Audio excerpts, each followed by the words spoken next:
Radiocarbon dating then is a form of radiometric dating. Now, in the atmosphere there are three sorts of carbon. Carbon 12, which makes up 99% of all the carbon in the atmosphere, and there's carbon 13, which makes up about less than 1%, and finally a tiny amount, which is carbon 14, which is unstable and will decay radioactively. Okay. Now carbon 14 decays into nitrogen 14, which is a stable element. Now these three different types of carbon are known as isotopes, and they will all form or combine with oxygen to form carbon dioxide in the atmosphere. Some molecules of carbon dioxide will have carbon 12 in. For example, in this molecule of carbon dioxide, you can see we have two oxygens, and here is a carbon, but this will be carbon 12. A tiny minority of carbon dioxide molecules will have the carbon 14 element in it. So in this molecule of carbon dioxide we have the two oxygens again, combining. This time the carbon will be carbon 14, and this is the radioactive carbon that will decay over time. Plants will photosynthesize and take in carbon dioxide into their leaves. Most of it will be molecules of carbon dioxide with normal carbon 12 in it, but some, a tiny amount, will be carbon dioxide molecules with the radioactive carbon in it.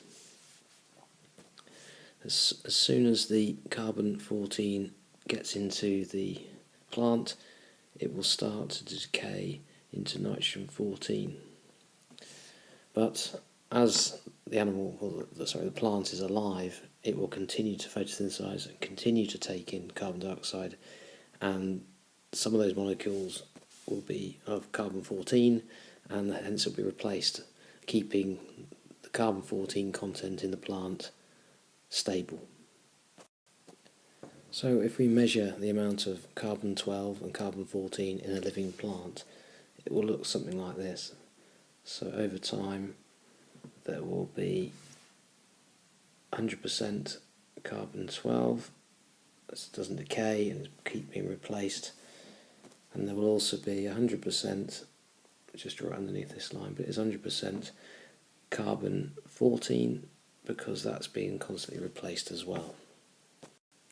However, if our plant or tree should die, it can now no longer photosynthesize, it can't take in any carbon dioxide from the atmosphere, so it's not going to replenish the radioactive carbon 14.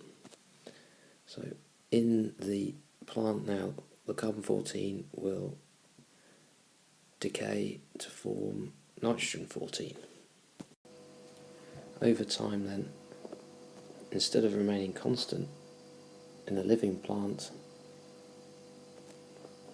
the carbon 14 will slowly decline over time, getting smaller and smaller and smaller over time. Now this decay and reduction in carbon 14 can give the age of the organism.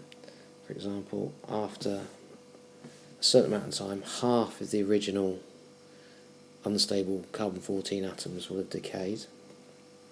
And if we draw a line across to this and down, that will equal 5,730 years, because that's the half-life of carbon 14.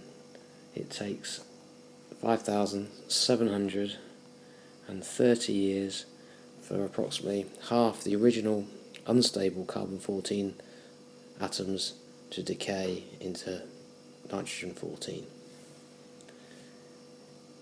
if we half that again, so we're now down to 25% of the original carbon-14, and draw our line across, we have add another 5,730 years, so that is now 11,460 years, and that equates to 2 half-lives. We can go down again here to 12.5%, so that will be a line drawn across here and down. We can add another 5,730 years, which comes to 17,190. So it takes 17,190 years for the carbon-14 to decrease by half and then half again. If you notice at the same time, I've not rubbed out the blue line here, but the carbon-12 remains the same. And scientists can measure the ratio between the amount of carbon-14 in an organism that's dead and the amount of carbon-12 in there, and give a date in thousands of years. Now, this technique can only work in organisms that have carbon in them, so it needs plenty of carbon, and it can only be for quite recent organisms up to 60,000 years, because at about that time there's so little down around here, so little carbon-14 that it's very hard to measure and the readings aren't very accurate.